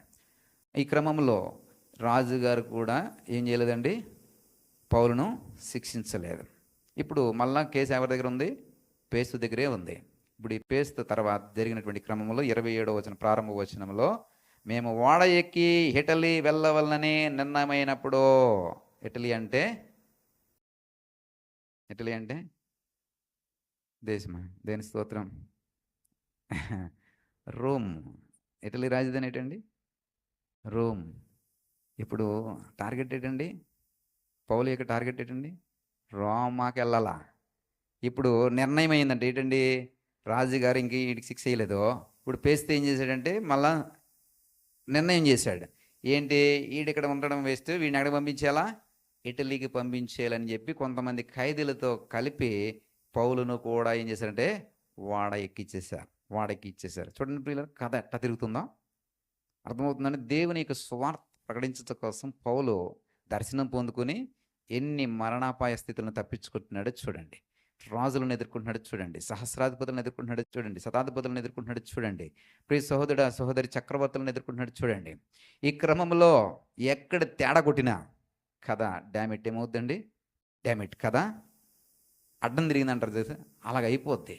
పౌలు వారు కథ ముగించేయాలి. కానీ కథ ఎక్కడికి వెళ్ళాలండి, రోమాకి వెళ్ళాలా. కాబట్టి ఇప్పుడు ఈ పేస్తు ఏం చేశాడండి, ఖైదీలందరినీ కలిపి మళ్ళీ వాడకి ఇచ్చేసాడు, మీరు అందరు కలిసి ఎడకపోండి, ఇటలీకి పోండి. ఈ క్రమంలో ఇప్పుడు కేసు ఎక్కడ ఉందండి అమ్మా, కేసు ఎక్కడ ఉందండి, ఇప్పుడు ఎక్కడుంది కేసు, పేస్తు అయిపోయిన తర్వాత తీర్మానం వాడలో ఉంది, కేసు వాడలో ఉంది. ఈ కేసు ఎక్కడ ఉందండి, వాడలో ఉంది. వాడ నుంచి ప్రయాణం మొదలైంది, ఎక్కడికంటే ఇటలీకి ప్రయాణం మొదలైంది. దేని స్తోత్రం కలుగును గాక. ఈ ప్రయాణ మార్గంలో అనేకమైనటువంటి ఒడిదుడుకులను పౌలు వారు చూస్తారు, తుఫాన్ని ఎదుర్కొంటారు, మార్గంలో దారి తప్పిపోతారు, అనేకమైనటువంటి ప్రతికూలమైన పరిస్థితులు ఎదుర్కొంటారు. ఈ క్రమంలో ఖైదీల్ని అలాగే పౌలుని కూడా చంపేయాలని చూస్తారు. చూడండి 27వ అధ్యాయం 42వ వచనములో, ఖైదీలలో ఎవడనో ఈదుకొని పారిపోకున్నట్లు వారిని చంపవాలని సైనికులకు ఆలోచన పుట్టింది. ఈ క్రమంలో పౌలు వారిని మళ్ళీ వేసేయాలని చూస్తున్నారు. ఎక్కడున్నాడండి పౌలు వారు, వాడలో ఉన్నారు. ఈ వాడలో ఉన్నటువంటి పౌల్ని ఇంకా ఖైదీల్ని కూడా ఏం చేయాలనుకుంటున్నారంటే వేసేయాలి, హతమార్చేయాలనుకుంటున్నారు. ఈ క్రమంలో పౌలు వారికి దగ్గర అయినటువంటి ఒక నావికుడు, అంటే వాడ యొక్క అధికారి ఒక అతను ఉంటాడు. అతని పేరు అక్కడ చూస్తే కనుక ఈవి అని ఉంటుంది. ఏమ్మా ఇక్కడ నా వచనం చూడండి. శతాధిపతి పౌలను రక్షింప ఉద్దేశించి వారి ఆలోచన కొనసాగమని నీక మొదట ఈదగలవారు సముద్రంలో దుబ్బికి దరికి పారిపోవాలని కడమ వారిలో కొందరిని పలక మీదను కొందరు వాడ చెక్కల మీదను పోవాలని ఆజ్ఞాపించిన. ఇలాగ అందరూ తప్పించుకుని పారిపోయారు. ఇలా గమనించండి పిల్లరా, ఇక్కడ పౌలు వారు వాడలో ఉన్నారు. వాడలో ఉన్న పరిస్థితి ఏంటంటే తుఫాన్లో చిక్కుకుంది, ఆహారం లేదు, ఉన్నటువంటి ఆహారం బట్టి అందరికీ సరిపోయే పరిస్థితి లేదు. ఈ షిప్లో అది మునిగిపోకుండా ఉండాలంటే అక్కడ ఉన్నటువంటి లగేజ్ అంతా కూడా బయటపడేయాలా, ఈ ఆహారాన్ని కూడా చాలా వరకు బయటపడేసే పరిస్థితి. ఈ క్రమంలో వాడ ఒక దీవులో చిక్కుకుంటుంది. ఆ చిక్కుకున్నప్పుడు కూడా పౌలు వారు వారికి పరిచర్య చేసి సపర్యలు చేసి వారికి వండి పెట్టే ప్రయత్నం చేస్తాడు. అప్పుడే పౌలు వారికి ఒక పాము, ఒక సర్పం కరుస్తుంది. కరిసినప్పుడు కూడా అక్కడ ఉన్న వారు అందరూ ఏమంటారంటే పౌలు చచ్చిపోతాడు, పౌలు ఇంకా చచ్చిపోయాడు, ఇక ఇతనికి మరణమే, వీడు ఎక్కడి నుంచి వచ్చాడు, వీడి మీద పగబెట్టింది, దేవత పగబెట్టింది కాబట్టి నాగదేవత ఇతన్ని చంపేస్తుంది అని అందరూ భావిస్తారు. ఇది ఎన్నో మరణం అండి? 4వ మరణం. ఎవరికి? పౌలు వారికి. అయినను పౌలు వారు మరణించలేదు. పౌలు వారికి సర్పము ఏ హాని చేయలేదు. కాబట్టి అక్కడ మళ్ళా ఇతడు ఎవరో దేవదూతలాగా ఉన్నాడు, ఇతను ప్రవక్తలాగా ఉన్నాడు అని చెప్పి మళ్ళా పౌలు వారిని వారందరూ విశ్వసించడం చూస్తాం. ప్రియ సహోదరుడు, సహోదరి, ఇవన్నీ అయిన తర్వాత 14వ వచనం, 28వ అధ్యాయం 14వ వచనం అయినప్పటికీ,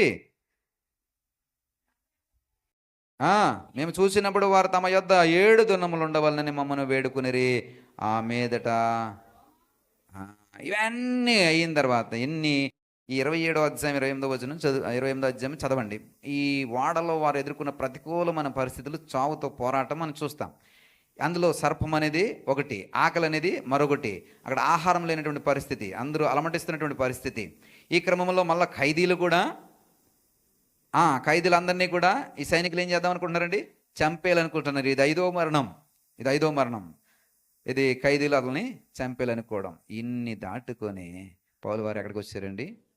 రోమాకు వచ్చారు. ప్రియ సహోదరుడా, సహోదరి, ఈ రోమాకు వచ్చిన తర్వాత ఈ రోమా అధికారులకి పౌలను అప్పగిస్తే పౌలు అయితే రోమా అధికారుల చేతికి అప్పగించబడ్డాడు. కానీ ఇతడికి శిక్ష వేయండి, లేకపోతే ఇతడు చేసిన తప్పు ఇది అనేటువంటి లెటరు ఆ రాజు రాసి పంపించాలి కదా. ఎవరు పంపించాలి? అగ్రప్ప లేదా పెస్తు అని వాళ్ళు లెటర్ రాసి పంపించాలి. ఆ లెటర్ ఏమీ రాసి పంపించలేదు ఎవరికి? ఈ సైనికులతో లెటర్ పట్టుకెళ్ళి అక్కడ రోమా వాళ్ళకి ఇవ్వంటారని చెప్పేసి ఒక లెటర్ ఇవ్వాలి కదా. ఆ లెటర్ ఇవ్వలేదు. సో మాకు ఏ విధమైనటువంటి లెటర్ రాలేదు కాబట్టి వీడిని మనం ఏమి చేయజాలమని చెప్పి పౌలు వారిని ఏం చేశారంటే వదిలేశారు. ఇప్పుడు పౌలు వారు వదిలేస్తే మామూలుగా ఉంటాడా? రెచ్చిపోయాడు. ఏం రెచ్చిపోయాడండి? రోమాలో సువార్త చెప్పడం మొదలుపెట్టాడు. ఎలాగా? వచ్చినటువంటి వారందరికీ సువార్త చెప్పేస్తున్నాడు. అక్కడ ఉన్న వారందరికీ సువార్త చెప్పేస్తున్నాడు. ఇంకా వాడలో వచ్చిన వాళ్ళందరికీ, తనతో పాటు వచ్చిన వారందరికీ సువార్త చెప్పేస్తున్నాడు. చివరి వచనం 28 శివరాజ్యంలో చూస్తే కనుక 30వ వచనంలో కనుక, పౌలు 2 సంవత్సరములు పూర్తిగా తన అద్దె ఇంట కాపురం ఉండి తన యొద్దకు వచ్చి వారందరినీ సన్మానించి పూర్ణ ధైర్యంతో దేవుని రాజ్యమును ప్రకటించుచు ప్రభు అయిన యేసుక్రీస్తు గురించిన సంగతులను బోధించుచూ ఉండెను. ఇక్కడ ఏం చేశాడంటే రోమాలో క్రీస్తు రాజ్యమును కట్టేశాడు. ఆమేన్. రోమాలో క్రీస్తు రాజ్యమును కట్టేశాడు. నెహ్రూ గారు అన్నారు, పౌలు గనక మన భారతదేశం వచ్చి ఉంటుంటే ఒక విగ్రహము కూడా భారతదేశంలో ఉండేది కాదు. ఈ గణపతి బొబ్బ ఉండేది కాదు, దశమి ఉండేది కాదు, సంక్రాంతి బొబ్బమ్మలు ఉండేవి కాదు అన్నాడు. ఎవరు? ప్రధానమంత్రి నెహ్రూ గారు. ఎందుకని? పౌలు అంతటి శక్తివంతుడని. రే సహోదరుడా, సహోదరి, మనమంటాం పౌలు గారు మనకు ఆదర్శం అంటాం. కానీ మన పక్కన ఉన్న వాడిని మనము మార్చలేం కదండి. మన పక్కన వాళ్ళు మారుస్తామా? పక్కింటి వాళ్ళు మార్చగలుగుతామా? పౌలు వారు దేశాలు మార్చేస్తున్నారు. ఇక్కడ కథ ఏమిటంటే, పౌలు వారు అడుగడుగున కథ మార్చబడుతూ వచ్చింది. అడుగడుగున ఎవరు మారుస్తున్నారండి? దేవుడైనటువంటి యెహోవా. యెరూషలేములో చెప్పిన సువార్త సరిపోదు. ఎక్కడికి వెళ్ళి చెప్పాలి? నువ్వు రోమాకి వెళ్ళి చెప్పాలి. రోమాకి వెళ్ళి చెప్పడం అంటే మామూలు విషయమా? కానేగా. దానికి ఎలా మార్గమో? ఎవరు మనకు ఆదర్శమో? పౌలు వారు ఆదర్శము. ఏమీ ఆశించకుండా తన పని తాను చేసుకుంటూ డేరాలు కొట్టుకుంటున్నాడు, కూలి పనికి పోవాల్సి వస్తే కూలి పనికి వెళ్ళిపోతున్నాడు, పొలాలు ఏరుకోవాల్సి వస్తే పొలాలు ఏరుకుంటున్నాడు, కట్టెలు ఏరుకోవాల్సి వస్తే కట్టెలు ఏరుకుంటున్నాడు, కట్టెలు కొడితే కట్టెలు అమ్ముకుంటున్నాడు. ఏ పని ఉంటే ఆ పని చేసుకుంటూ ఏం చేస్తున్నాడండి? దేవునికి రాజ్యం కడుతున్నాడు. రోమాకి వెళ్ళి సువార్త చెప్పంటే ప్రతికూలమైనటువంటి పరిస్థితుల్లో కూడా అతను ఏం చేశాడంటే రోమాకి వెళ్ళాడు. ఆ రోమాకి వెళ్ళే క్రమం చూస్తే విమానం ఎక్కువ, వాడెక్కువ, బస్సు ఎక్కి వెళ్ళిపోలేదు. ప్రియ సహోదరుడా, సహోదరి, చావులు గుండా వెళ్ళాడు. దేని స్తోత్రం కలుగును గాక. మరణములు గుండా వెళ్ళాడు. ప్రియ సహోదరుడు, సహోదరి, మరణముల గుండా, చావు గుండా, మరణము గుండా. చూడండి, రాత్రి లేపేద్దాం అనుకుంటే దేవుడు ఏం చేశాడు? రాత్రే కథ మార్చేశాడు. ఉదయం లేచినప్పటికీ ఇక్కడి నుంచి సహస్రాధిపతి దగ్గరికి వెళ్ళేటప్పటికి లేపేద్దాం అనుకున్నారు. కానీ రాత్రే ప్రభు ఏం చేశాడండి? రాత్రి 9 గంటలప్పుడే, ఉదయం దాకా ఎందుకురా, రాత్రే నేను కథ మార్చేస్తున్నాను అన్నాడు. దేవుని స్తోత్రం. ఎంతమంది ఇచ్చారండి దేవుడు సైన్యంగా? 470 మంది. ప్రైమ్ మినిస్టర్ కూడా ఉండదండి అంతా, చీఫ్ మినిస్టర్ ఉంటుందండి అంతా, మన ట్రంప్ గారు వచ్చినట్టు ఉంటుందండి అంతా ఉండదు. 470 మంది సైన్యము పౌలు చుట్టూ ఎలా ఉన్నదండి, పహారా కాస్తూ వెళ్ళారు. దేవుని స్తోత్రం కలుగును గాక. లేకుంటే ఆ రోజే పౌలు వారిని ఏం చేయాలండి, హతమార్చి చేయాలి, చంపేయాలి. కానీ చంపేస్తే రోమాకు సువార్త తెలదు. కానీ మరణము గుండా పౌలు వారు నడుస్తున్నాడు. ప్రియ సహోదరుడా, సహోదరి, ఈ వాక్యము ఈరోజు నీకు ప్రేరేపణ కలిగితే కనుక ఈ రోజు నుంచి నీ కథ ఎటు వెళ్తుంది? నీకు సౌఖ్యంగా ఉన్నట్టుగా వెళ్ళిపోతుందా? నీ కథ నువ్వు మార్చుకోలేవు. నీ కథ అద్భుతమైనటువంటి సాక్ష్యాన్ని మిగిల్చాలంటే మరణాన్ని టచ్ చేస్తూ వెళ్ళాలి. మరణాన్ని టచ్ చేస్తూ వెళ్ళాలి అంటే క్లిష్టమైన పరిస్థితుల్ని టచ్ చేస్తూ వెళ్ళాలి. అప్పుడే నీ కథ ఏమవుతుందండి, మార్చబడుతుంది. లేకపోతే లేకపోతే లేకపోతే నెలకి ఎంత ఇస్తున్నారమ్మా కిరాణా మన రేషన్ షాప్ జగన్ బాబు చంద్రబాబు? 5 కేజీలు మనిషికి ఎంత ఇస్తున్నారమ్మా? మనిషికి 5 కేజీలు. ఇంట్లో ఎంతమంది ఉంటుంది? 5లా సరిపోద్ది. దేనికి? బ్రతకడానికి. ఒక ఆయిల్ ప్యాకెట్ ఇస్తున్నారా? 2 ఇవ్వట్లేదు. ఏమి ఇవ్వట్లేదా? ఫోన్ లేదు, కొనేసుకొచ్చుకొని ఏముంది. అయ్యో, అలా బ్రతికేయడం సరిపోద్దంటారా? వద్దు ప్రియ సహోదరుడు, అలాంటి బ్రతకొద్దు. ఎలాంటిది కావాలండి? పౌలులాగా కథను మార్చగలిగే బ్రతుకు కావాలి. ప్రియ సహోదరుడు, సహోదరి, దావీదు మార్చుకోగలిగాడు, దానియేలు మార్చుకోగలిగాడు, ఆగరు మార్చుకోగలిగింది. తెలుసా మీకు? ఆగరు దాసి బ్రతికి చివరికి ఒక జాతికి ఆమె తల్లిగా మార్చబడింది. ఒక నేషన్కి తల్లిగా మార్చబడింది. ఇస్మాయేల్ అనేటువంటి సంతానానికి ఆమె తల్లిగా మార్చబడింది. ప్రియ సహోదరుడు, సహోదరి, ఆమె నుంచి దేవుడు ఏమన్నాడు తెలుసా? ఇతడి నుండి అనేకమైనటువంటి జనమును నేను ఏర్పరుస్తాను, ఒక నేషన్గా మీ కొడుకుని నేను తయారు చేస్తాను, కాబట్టి నువ్వు వెళ్ళవద్దు. మరణమును 2 సార్లు టచ్ చేసింది ఆగరు. ఎన్నిసార్లు అండి? ఆగరు 2 సార్లు టచ్ చేసింది. ఎప్పుడండి? అబ్రహాము సారాకి పిల్లలు లేనప్పుడు సారా ఆగర్ని ప్రోత్సహిస్తుంది. 16వ అధ్యాయంలో కనబడుతుంది. భర్తతో మరి పిల్లల్ని కనమని చెప్పేసి ఆగర్ని ప్రోత్సహించినప్పుడు ఆగరు అబ్రహాంతో పిల్లల్ని కంటారు. ఆ క్రమంలో ఆమె గర్భవతి అవుతున్నప్పుడు ఆమెకి ఎప్పుడైతే గర్భం తలిచిందో సారాని ఈవిడ తక్కువ చేసి చూడడం మొదలు పెడుతుంది. సారా ఆగర్ని మరి కోపం పెట్టుకుని ఆగర్ని మరి బాధించడం మొదలు పెడుతుంది. మొదలుపెట్టినప్పుడు ఆగరు పారిపోతుంది. అది మొదటి మరణం. ఇంకా చావు అయితే మేలని చెప్పి వెళ్ళిపోతుంది. రెండవ మరణం ఎప్పుడో తెలుసా? కొడుకు పుట్టిన తర్వాత మళ్ళా పారిపోతుంది. అరణ్యాలకు పోయి కొడుకుని పొదల్లో పెట్టి నీళ్ళ కోసము ఎదుగుతూ ఉంటుంది. ప్రియ సహోదరుడు, అప్పుడు దేవుడు ప్రత్యక్షమయ్యి యెహోవా ఈరే అనేటువంటి నామకరణం ఎవరు పెట్టారని చెప్పినండి? ఆగరు దేవుడికి పెట్టినటువంటి పేరు అది. యెహోవా ఈరే అని పేరు పెట్టింది. ఆ 2 సార్లు మరణాన్ని తప్పించుకుని ఒక జాతిని ఏర్పరిచింది. భూమి మీద ఉన్నటువంటి 2 జాతులు, ఒకటి స్వేచ్ఛాపూరితమైన స్వాతంత్రపు తల్లి ద్వారా పుట్టినటువంటి, గలతీయులకు రాసిన పత్రిక 4వ అధ్యాయంలో పౌలు వారు చెప్తారు ఈ మాట. స్వాతంత్రము ద్వారా అంటే సారా ద్వారా పుట్టినటువంటి సంతానము స్వాతంత్రపు సంతానముగా, ఆగరు ద్వారా పుట్టినటువంటి సంతానము దాసి సంతానముగా లేదా బానిసత్వ సంతానముగా పౌలు వారు అక్కడ ప్రస్తావిస్తారు. ప్రియ సహోదరుడా, సహోదరి, ఇప్పుడు భూమి మీద 2 సంతానాలు, 2 నేషన్స్. ఒకటి క్రైస్తవ, రెండవది ఇస్లాం. రెండవది ఇస్లాం. ప్రియ సహోదరుడా, సహోదరి, ఈ 2 దేశాలు సాధించేటటువంటి ఘనత చూస్తే గనక ఈ 2 ప్రజలు, దుబాయ్ మీకు తెలియదు కాదు, దుబాయ్ ఎంత పురోగతి అండి. ఇజ్రాయెల్ దేశము ఎంత పురోగతి అండి. భారతదేశము డెవలపింగ్ కంట్రీ, ఇంకా డెవలప్ చెందుతూనే ఉంటుంది. 150కి వచ్చేసామంట, 150 కోట్లకి వచ్చేసామంట. దేని స్తోత్రం. చైనాని మించిపోయినట్టున్నాం మనం, అవునండి కదా?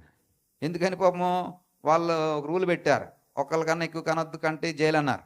లేకపోతే భయపడి వాళ్ళు ఖండం మానేశారు. ఇప్పుడు కనండ్రా అంటున్నారు. కనండ్రా అంటే ఎక్కడ ఉంటుంది? అయిపోయింది స్టోరీ. ఇప్పుడు అక్కడ ఏ సంక్షోభం వచ్చింది తెలుసా? జనాభా సంక్షోభం వచ్చింది. ఇప్పుడు మన చంద్రబాబు నాయుడు గారు అంటున్నారు, కనండి, మీకు ఎంతమంది కంటే అంతమంది కనండి, పథకాలు ఇచ్చేస్తాను అంటున్నాడు. ఉన్న వాళ్ళకి ఇవ్వట్లేదు, కన్న వాళ్ళకి ఎక్కడ ఇచ్చేస్తాడా? నేను స్తోత్రం. 2 జాతులు ఎక్కడి నుంచి? ఆగారి నుంచి వచ్చినాయి. తన కథను ఆమె మార్చుకుంది. 2 సార్లు మరణాన్ని ఎదిరించింది. ప్రియ సహోదరుడా, సహోదరి, పౌలు వారు 1 కాదు 2 కాదు 6 నుంచి 7 మరణాలని అతడు టచ్ చేస్తూ రోమాలో సువార్త ప్రకటించి రోమన్ క్యాథలిక్ సంఘానికి పునాదులు వేశాడు. ఈ రోజున రోమన్ క్యాథలిక్ సంఘాలు చేసేటువంటి పరిచర్య, సేవ చూస్తే అపారమైనటువంటి పరిచర్య చేస్తారు. వారికి బుజ్జగించి మన బైబిల్ స్టడీలో చేస్తున్నాం, రోమా గ్రంథాన్ని ధ్యానిస్తున్నాం. రోమాలో వారిని ఎలాగా సువార్త వైపుకి రాగాలి, ఎవరిలాగా క్రీస్తులోకి లాగడం అంటే మార్చడం ఎలాగని రోమ పత్రికలో మనం చూస్తాం. ప్రియ సహోదరుడా, సహోదరి, కథ మన చేతిలో ఉంది, మార్చుకోవడం కూడా మన చేతిలో ఉంది. తప్పించడం, కథ మార్చడం ఆయన మోసమే. కథ మొత్తం మార్చగల దేవుడు నీ దేవుడు.